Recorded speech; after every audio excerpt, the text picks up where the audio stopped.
Hi, എല്ലാവർക്കും Firoz travel സ്റ്റോറിയിലേക്ക് സ്വാഗതം. ഇന്ന് നമ്മുടെ മലയാളികളുടെ എല്ലാം വികാരമായിട്ടുള്ള ഒരു സാധനമാണ് മത്തി മുളകിട്ടത്.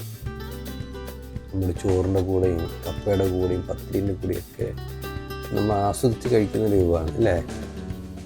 നമുക്ക് ഈ നല്ലൊരു മുളകിട്ട മത്തിക്കറി അല്ലെങ്കിൽ ചാളക്കറി എങ്ങനെ ഉണ്ടാക്കുന്നതെന്ന് നോക്കിയാലോ. അപ്പോൾ നമുക്ക് വീഡിയോയിലേക്ക് പോകാം.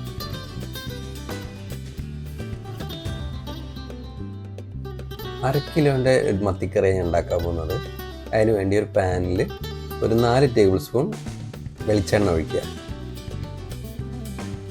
അതിലേക്ക് ഒരു 1/2 ടീസ്പൂൺ ഉലുവ. അപ്പോൾ ഉലുവ ഒന്ന് കുറച്ച് ലൈറ്റ് ബ്രൗൺ ആയി കഴിയുമ്പോൾ നമുക്ക് അതിലേക്ക് വേണ്ടത് ചെറിയ ഉള്ളി, ഇഞ്ചി, വെളുത്തുള്ളി, പച്ചമുളക് കീറിയത്, ഇതൊക്കെ കൂടി നമുക്ക് ഇട്ട് കൊടുക്കാം. ഇനി ഇതൊന്ന് നമുക്ക് ചെറുതായിട്ടൊന്ന് വഴറ്റിയെടുക്കാം. ഒന്ന് അതിൻ്റെ പച്ചച്ചുവ മാറിയതിന് ശേഷം നമുക്കതിലേക്ക് 2 table spoon Kashmiri chilli powder, നല്ല കളറും ഉണ്ടാവും, അത്യാവശ്യം എരിവും ഉണ്ടാവും, അതിന് വേണ്ടിയിട്ടാണ്. പിന്നെ അതിലേക്ക് 1/2 ടീസ്പൂൺ മഞ്ഞൾപ്പൊടി, 1/2 ടീസ്പൂൺ കുരുമുളക് പൊടി. കുറച്ചൊരു മത്തിക്കറിക്കാവുമ്പോൾ കുറച്ച് സ്വല്പം തെരുവൊക്കെ വേണമല്ലോ. നമ്മൾ ഉപയോഗിച്ചിരിക്കുന്ന കാശ്മീരി ചില്ലി പൗഡറാണ്, അതുകൊണ്ട് ഓവർ തെരുവുണ്ടാവില്ല. അപ്പോൾ നമ്മൾ ഈ പെപ്പർ പൗഡർ ഇടുമ്പോൾ കുറച്ച് തെരുവ് കിട്ടിക്കോളും. ഇനി നന്നായിട്ടൊന്ന് ഇതിൻ്റെ ഈ മസാലയുടെ ഒരു പച്ച സ്മെല്ല് അത് മാറുന്ന വരെ നമുക്കൊന്ന് വഴറ്റിയെടുക്കാം. എന്നിട്ട് അതിലേക്ക് കുറച്ച് നമുക്കൊരു 1/2 ടേബിൾ സ്പൂൺ ചില്ലി ഫ്ലേക്സും കൂടി ആഡ് ചെയ്യാം. ഇതിലേക്ക് നമ്മളൊരു നെല്ലിക്കയുടെ വലുപ്പത്തിലുള്ള പുളി എടുത്തിട്ട് നമുക്ക് പുളിവെള്ളം ഉണ്ടാക്കി ഇതിലേക്ക് ഒഴിച്ച് കൊടുക്കാം. ഇനി നന്നായിട്ട് നമുക്കതൊന്ന് മിക്സ് ചെയ്യാം.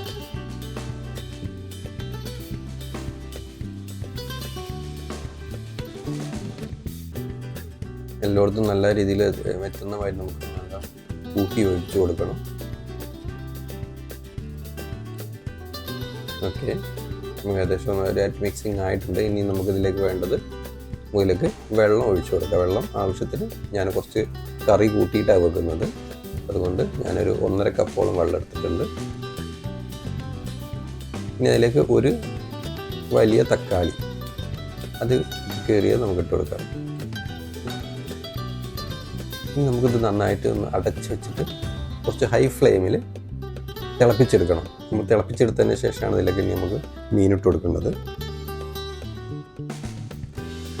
അപ്പോൾ ഏകദേശം നമ്മുടെ തിളായിട്ട് നല്ലൊരു സ്മെല്ലൊക്കെ വന്നു തുടങ്ങിയിട്ടുണ്ട്. നമുക്കിനി ഇതിലേക്ക് മീനിട്ട് കൊടുക്കണം.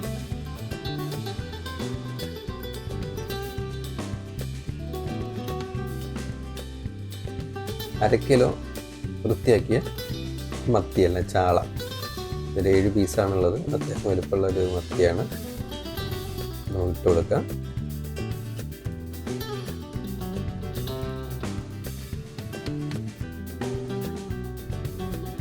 നല്ല നെയ്യുള്ള മത്തിയാണ് കേട്ടോ. നെയ്യുള്ള മത്തിയാകുമ്പോൾ പറഞ്ഞാൽ കറിക്ക് നല്ല ടേസ്റ്റാണ് വരിക. ഇതിലേക്ക് നമുക്ക് പാകത്തിന് ഉപ്പിട്ട് കൊടുക്കാം.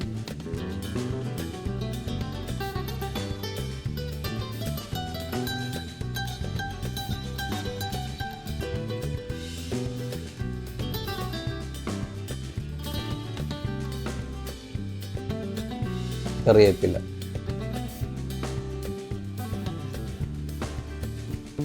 നമുക്കിതൊന്ന് നന്നായിട്ട് അടച്ച് വെച്ചിട്ട് ഒന്ന് തിളപ്പിച്ചെടുക്കാം. ഒരു 4-5 മിനിറ്റ് അത്ര മതിയാവും. ഇതാകുമ്പോഴത്തേന് മീൻ വെന്ത് കിട്ടും.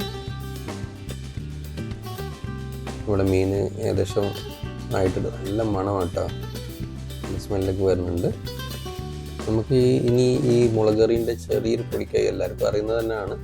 നമുക്കിത് സ്റ്റൗ ഓഫ് ചെയ്തിട്ട് നമുക്കിതിലേക്കൊരു 2 ടീസ്പൂണല്ല ടേബിൾ സ്പൂണ് വെളിച്ചെണ്ണ ഒഴിച്ചു കൊടുക്കാം. ഇത് സ്റ്റവ് ഓഫ് ചെയ്തിട്ടാണ് ഞാൻ ഒഴിച്ചിട്ടുള്ളത്. അപ്പോൾ നമ്മുടെ നല്ല നാടൻ മത്തി മുളകിട്ടത് റെഡി ആയിട്ടുണ്ട്. അടിപൊളിയാണ്. നമുക്ക് ചോറിനോ കപ്പക്കോ പുട്ടിനോ എന്തിനും സൂപ്പറാണ്. അപ്പോൾ എല്ലാവരും ട്രൈ ചെയ്ത് നോക്കണം. എല്ലാവർക്കും മത്തിക്കറിയൊക്കെ വെക്കാൻ അറിയുന്നവരുണ്ട്, അറിയാത്തവർക്ക് വേണ്ടിയിട്ടുള്ളൊരു സിമ്പിൾ റെസിപ്പി എന്നുള്ള രീതിയിലാണ് ടേസ്റ്റുള്ളത്. ഇപ്പം ട്രൈ ചെയ്ത് നോക്കുക അറിയാത്തവർ. ഓക്കെ, എല്ലാവരും എൻ്റെ ചാനൽ സബ്സ്ക്രൈബ് ചെയ്യുക, ഷെയർ ചെയ്യുക, ലൈക്ക് ചെയ്യുക, പിന്നെ കമൻറ്റ് എല്ലാവരും ചെയ്യുക. എന്ത് അഭിപ്രായം ഉണ്ടെങ്കിലും നല്ലതോ ചീത്തതോ എന്താണെങ്കിലും നിങ്ങൾ അഭിപ്രായം പറയുക.